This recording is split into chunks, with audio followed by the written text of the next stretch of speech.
Hi again, I'm MegaPhilX, here to lead you through X Challenge Hard Mode on Volume 2.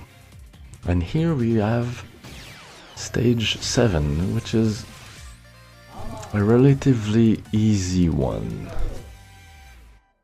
And of course, when you're playing X Challenge on hard and you say relatively easy, it actually means incredibly difficult when you've been playing on normal.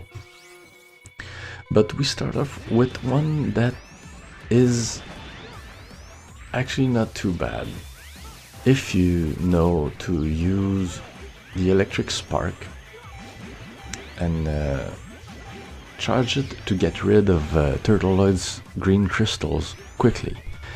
And basically you fire the electric spark to get rid of all of his missiles, like this, and then you move in to just deal lots of damage to Turtloid with half charge shots. And then you proceed to use the electric spark again, and you know, you don't really worry about Armadillo as long as you've already removed his armor.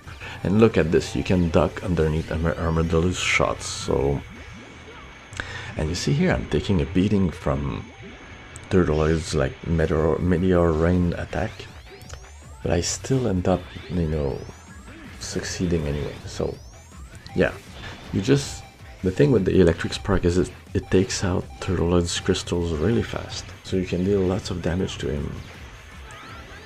And you basically don't even have to worry about Armadillo, because just make sure you fire your electric sparks at moments where you know you're gonna hit Armadillo, which is really easy, and eventually he dies.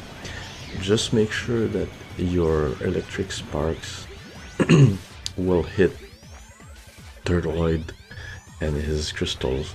That way you can get rid of them quickly. And look at this, like, this is the best weapon to take here. He's dead. Now you will learn to hate Turtloid. Trust me. In one of the next stages, you'll hate him. Don't worry about that. Now here we've got the sort of wild card of this stage. And the problem is, you know, Tiger, who is such a pain in the ass because he has like a lot of invincible moments, and essentially what you must do is first kill yourself. And yeah, what you have to do is, as usual, charge the spinning blade and do your best to avoid getting hit by all the crap that's in this fight. And you do basically the same strategy as I think it's stage 2. You stay up there and you wait for a good opportunity to hit Tiger with the charge blade.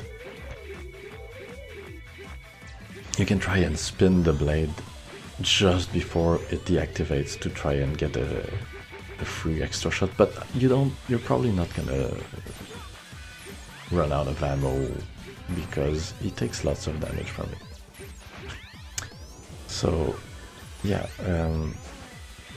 this is one where you have to kind of get the feel of it, and you know, have to kind of try it a few times before you will get comfortable with it. But still, there's, you know, things can go horribly wrong, but it's not too bad once you've practiced it a few times. Like here I've been lucky because Tiger didn't choose to do his final attack, where he starts to glow and he just, you know, rushes at you to slash you. Now comes the boring part, taking out Penguin. I hate the invincibility frames of X1, X2 and X3 bosses. They're invincible way longer than the others, So you have to wait for him to become vulnerable again, and you know, I have plenty of health to tough this through, so there's no real threat here. I'm just like getting rid of him, you know, and he is also invincible when he like slides on the ground, so it's still even more annoying. At least Storm Eagle is invulnerable, is not invulnerable most of the time. But this guy, when he's on his own, is so boring to fight. Like, if we could just skip this. I mean, like, how can I mess this up, right?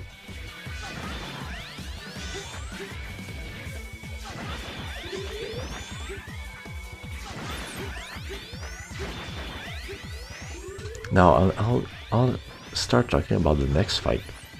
The next fight is Shield Sheldon and Ground Scarage. Now this is an interesting combination, especially in the room you fight them in. You have room to go behind Shield Sheldon, so this is a trick you'll have to use. But so I've tried a lot of different tactics with Scaravage and Sheldon,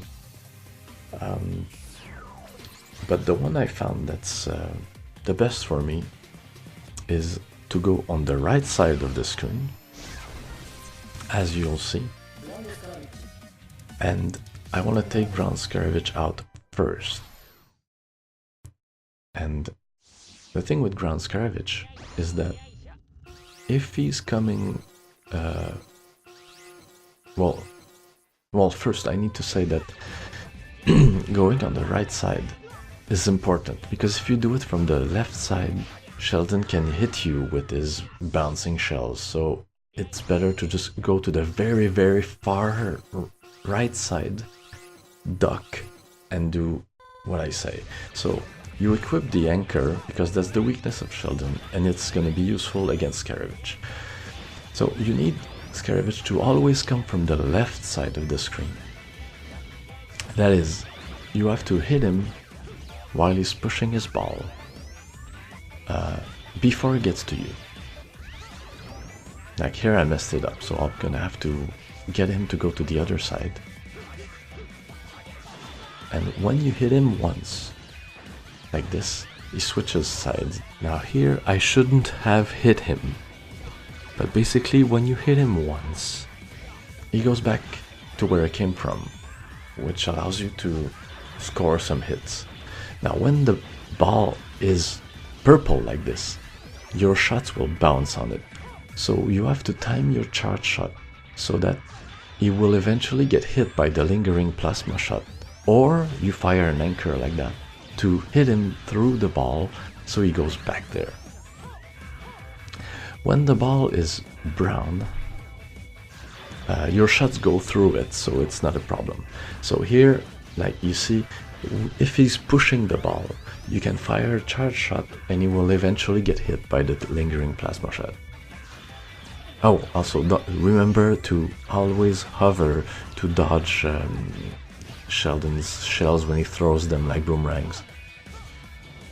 Like this. Like here, I'm not very lucky because he always does this annoying thing. Sometimes he will stop like this. You have to wait to see what he does. Sometimes he was gonna fire shots, dodge them, and then he'll start pushing again. Now, for those of you that might have fought this guy, you remember that sometimes big balls dropped on the ceiling like that. Well, they drop from the ceiling when you hit a ball that's made of lava. You see the ball that he was bringing in, made of lava like this? If you hit that ball, a giant thing is gonna fall on your head. So you still have to do it to make him change direction. So prepare to dash out of the way.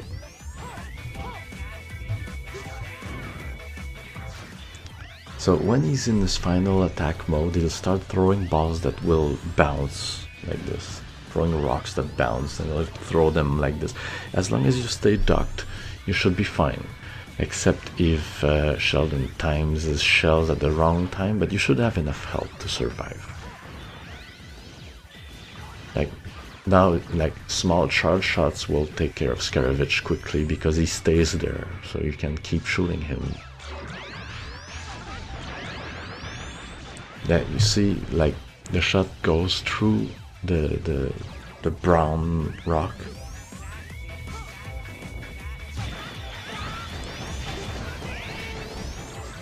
I still got hit because, you know, I didn't have a lot of space.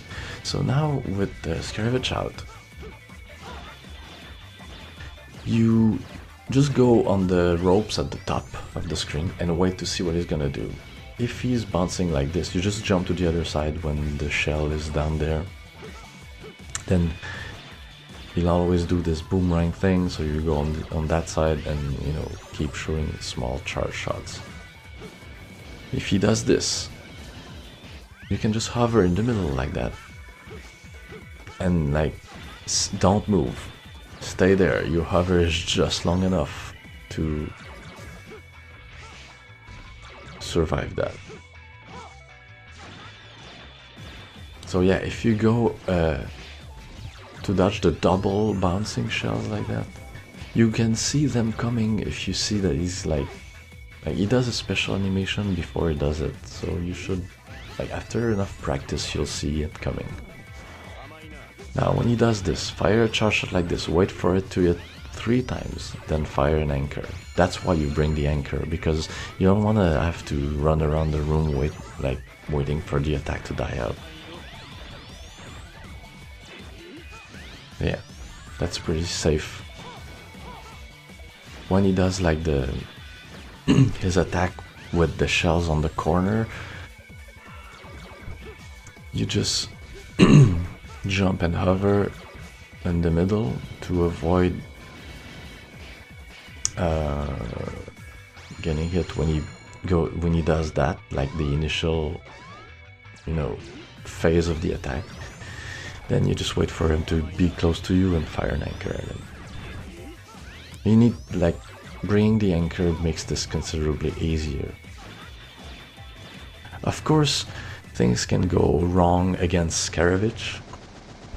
Like if he brings the wrong rocks and you can't make him change directions, the rocks deal huge damage when they're big, so you know, the RNG can get on your bad side, but that's pretty much the safest way I've found of dealing with these guys. So you've got an easy fight, one that, you know, can go wrong but is not too bad, and the last one which is pretty intimidating at first, but if you do this strategy, you should be alright. After, you know, after practicing it, you have to be careful when you fire and what you fire at at first, but yeah, that's it for stage 7. Next will be stage 8, and let me tell you, this is bad. This is real bad. But we'll talk about this. We'll talk about it in the next video. Thank you for watching. See you next time as we descend deeper and deeper into hell. See ya.